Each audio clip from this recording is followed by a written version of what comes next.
Criminals in our area are getting up underneath cars to steal catalytic converters. As you can see behind me, people are starting to arrive to view the new exhibit here at the Freedom Rides Museum. The housing market is booming in Alabama, with for sale signs like this one going up in our area.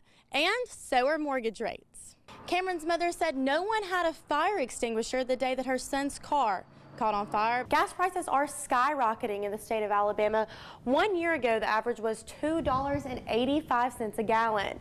Today, the current rate is now $4.30 a gallon. From failing infrastructure to a worker shortage, mayors across the state have gathered together to discuss the problems that impact their community. This photo has been tucked away for years. It depicts the activists on the journey of reconciliation, as families from across the state of Alabama gather together tonight to light a candle to remember their loved ones. They gathered in this historic lot to share meaningful artwork and help people get registered to vote.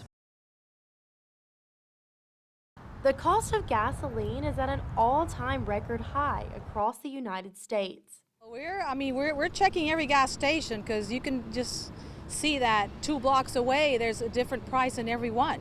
Gas prices are skyrocketing in the state of Alabama.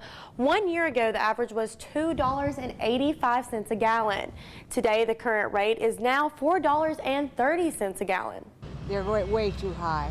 The price of gas alone has gone up every day for about 2 weeks.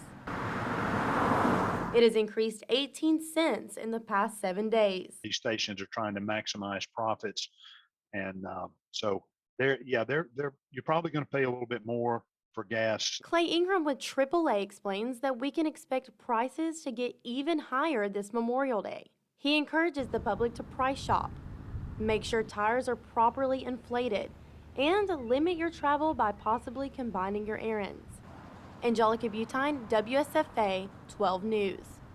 It's a busy time for buyers and sellers. Honestly, if you put a house on the market today, you could expect by Tuesday to have 10 offers. The housing market is booming in Alabama, with for sale signs like this one going up in our area.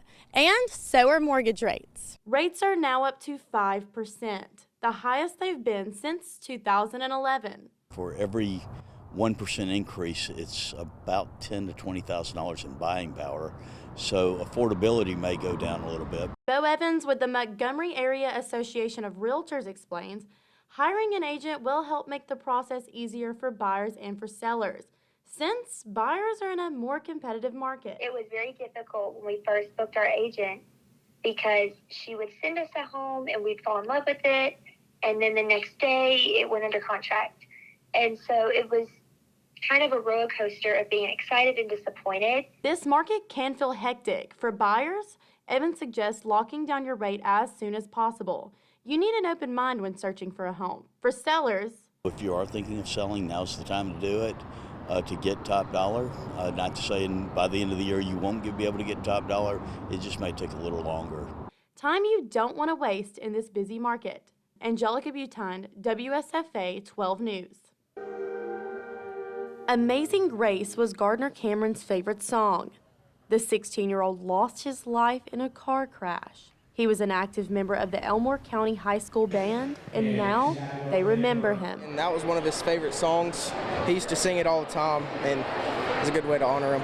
He died along this road after his car struck this tree and caught fire near Eclectic. Friends have decorated and created this memorial. It's a painful reminder for his mother. With a death of your child, disbelief is going to be the first thing, shock, heartache, immediate anguish and grief. While she is grieving, she is also taking action to hopefully prevent another tragedy. Cameron's mother said no one had a fire extinguisher the day that her son's car caught on fire, but she wants to change that, so she's offering them here at her shop. The people that were on the scene, and God bless them, they all tried to help my son, but they all have told me the same thing: I wish I'd had a fire extinguisher. She's already given away 20, and she wants to provide more. That's why she started the Gardner Cameron Fire Extinguisher Fund at River Bank and Trust in Wetumpka, so she can purchase more. It's important that we be prepared, because you don't know if you're going to be that person that's pulling over on the side of the road trying to help somebody escape a burning vehicle. She plans to spend the rest of her life increasing awareness to prevent this from ever happening again. Angelica Butine, WSFA-12 News. A journey with cancer and now surviving a global pandemic. Because of COVID, people are forgetting how important cancer is, or to fight cancer. Cancer has not stopped because of COVID. Deborah Hill is a survivor who faced kidney cancer twice. She aims to give hope to those who are currently facing the battle. I met one the other day when I was delivering Meals on Wheels, and she said that she's only been a survivor for 1 year. And I said, look at me, 30 years. I said, you're gonna make it. That's why she's here. Dozens of cancer survivors are gathered at this dinner. While waiting for a cure, they're holding on to hope. Cancer survivors and caretakers were invited for fellowship and to celebrate life. This is also a new chapter for the organization behind this event. We are rebranding Relay for Life to the River Region Community of Hope. We're trying to bring back all of the local cities together, reignite the passion, and get everybody back in the fight. A fight that is stronger when fought together. Angelica Butine, WSFA 12 News.